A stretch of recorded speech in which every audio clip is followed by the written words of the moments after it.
America को खुश करने का कंपटीशन चल रहा है। कैस्पियन सी में ईरान का एक टैंकर गुजर रहा था, ईरान का एक समुद्री जहाज। यूक्रेन ने उस कैस्पियन सी में ईरान के जहाज पर हमला किया और कहा कि इसके अंदर रूस हथियार ईरान को भरकर दे रहा था। जो टैंकर ईरान जा रहा था, हमला हुआ जिसके अंदर ईरान के एक नागरिक की मौत हुई। ईरान बुरी तरह से भड़क गया और ईरान ने यूरोपीय यूनियन से शिकायत की है। ईरान ने इस हमले के बाद कहा कि इससे इस कांड से जंग बढ़ेगी और हम हेजिटेट नहीं करेंगे, जो हमारे लिए खतरा होगा हम पलटकर वार करेंगे। यूरोपीय यूनियन की चीफ से फोन पर खुद ईरान की गवर्नमेंट ने फोन पर बात की है और उनसे शिकायत यूक्रेन की है। ईरान और अमेरिका की जंग में जबरदस्ती यूक्रेन की मां का साकी नाका कूद रहा है। यूक्रेन ने इसके बाद कहा है कि हमारे पास इंटेलिजेंस और सबूत मौजूद है कि अरबों पर हमला करने वाला कौन है और कौन ईरान की अरबों पर और अमेरिकी साइट पर हमला करने के लिए मदद कर रहा है। इसके बाद यूक्रेन को धमकी देते हुए ईरान के ऑफिशियल ने ईरान के टीवी चैनल पर कहा कि हम यूक्रेन पे हमला करेंगे और कर सकते हैं। जब यूक्रेन हमारे दुश्मनों का साथ दे रहा है, हमारे लिए खतरा बन रहा है, तो हम हमला कर सकते हैं। वहीं ईरान के विदेश मंत्री अब्बास अराक्ची ने कहा कि स्ट्रेट ऑफ हॉर्मुज में अमेरिका जो दूसरा रास्ता खोलने की कोशिश कर रहा है, ये लॉ का वायलेशन है, इस पर हम जवाब देंगे। अमेरिका की पूरी कैबिनेट, ट्रंप की पूरी कैबिनेट की फट के चार हो गई है चड्डी। CIA ने डोनाल्ड ट्रंप की पूरी कैबिनेट को बैन कर दिया है कि आप गाड़ी से, कार से सफर नहीं करेंगे, क्योंकि ईरान आपके यानी डोनाल्ड ट्रंप और डोनाल्ड ट्रंप के नेताओं को निशाना बना सकता है, मार सकता है। स्ट्रेट ऑफ हॉर्मुज की खतरनाक तस्वीर है, ये देखिए। ईरान के एक जहाज पर अमेरिका की मिलिट्री उतरी है और उस जहाज को बेकार कर दिया है, डिसेबल अमेरिकी फौज ने कर दिया है।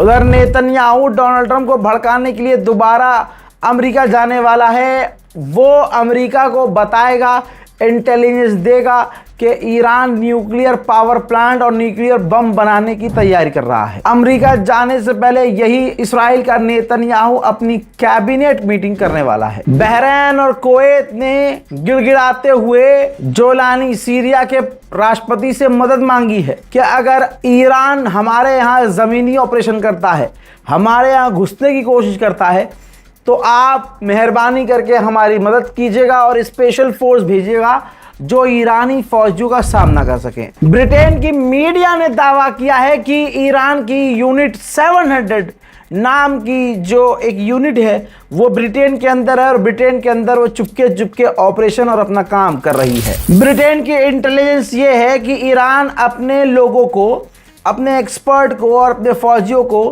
एज अ माइग्रेंट दूसरे यानी ब्रिटेन के देश में भेज रहा है और वो लोग वहां जाकर इकट्ठा हो रहे हैं और ईरान के लिए काम कर रहे हैं। जुमे के दिन अहवाज में अमेरिका ने जो ईरान पर हमला किया, ये देखिए, ये 4 ईरानियन हैं जिनके अमेरिका के आतंकी हमलों में मौत होने की खबर है। जॉर्डन में अमेरिका के बेस, तस्वीर देखिए, जॉर्डन में अमेरिका के बेस में सैटेलाइट तस्वीर में खुलासा हुआ है कि ईरान के हमलों में बड़ी तबाही मची है। पाकिस्तान और सऊदी अरब के विदेश मंत्री ने यमन के मुद्दे पर आपस में फोन पर बात की है। सऊदी सपोर्टर यमन में है, जो यमन की सरकार है, और हूती अलग है।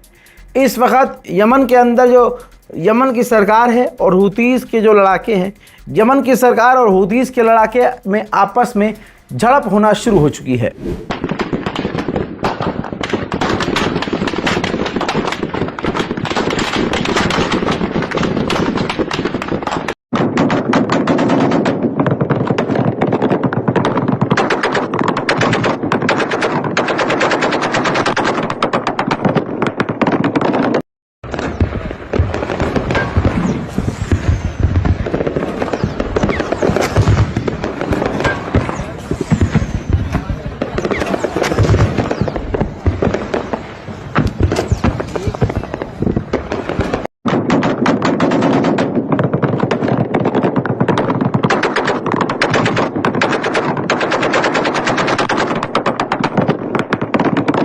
ईरान के IRGC के कमांडर इस्माइल कानी ने सऊदी अरब से कहा है कि अमेरिका से कुछ तो सीखो। ये जो तुमने यमन पर आवाजाही पर उन पर बैन लगाया हुआ है, ये तुम्हें नुकसान पहुंचाएगी। वहीं यमन में जो 38 मिलियन मुस्लिम लोग हैं, उन पर जो तुमने पाबंदी लगाई है, बैरिकेड्स किए हैं, उनको हटाओ।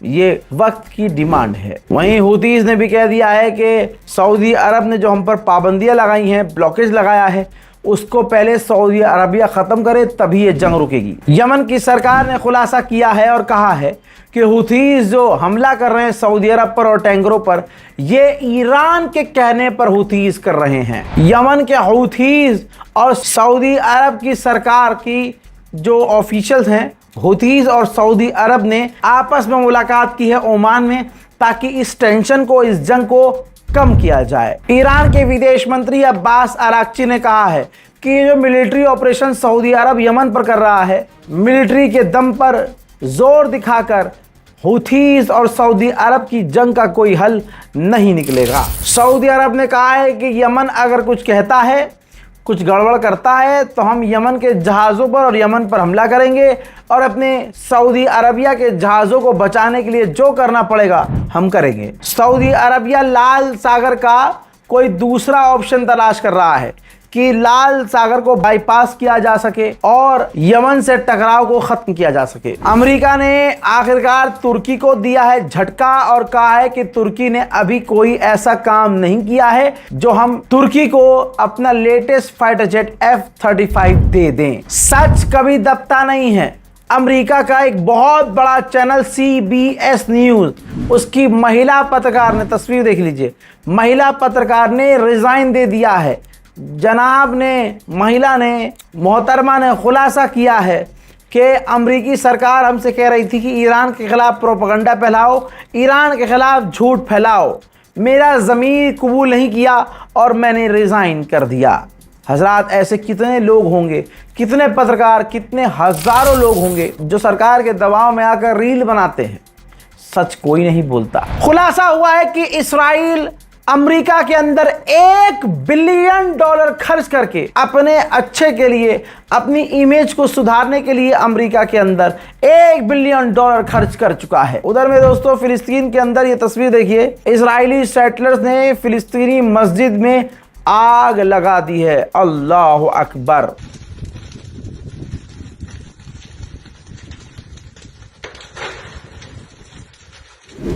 इजराइल ने गज्जा पर हमला करके एक दिन में 7 फिलिस्तीनियों को कत्ल कर दिया है। हज़रात मोहतरम, ये है मिडिल ईस्ट स्पेशल रिपोर्ट। इस रिपोर्ट को शेयर कीजिएगा, चैनल को सब्सक्राइब कीजिएगा, दुआओं में याद रखिएगा। जय हिंद व सलाम।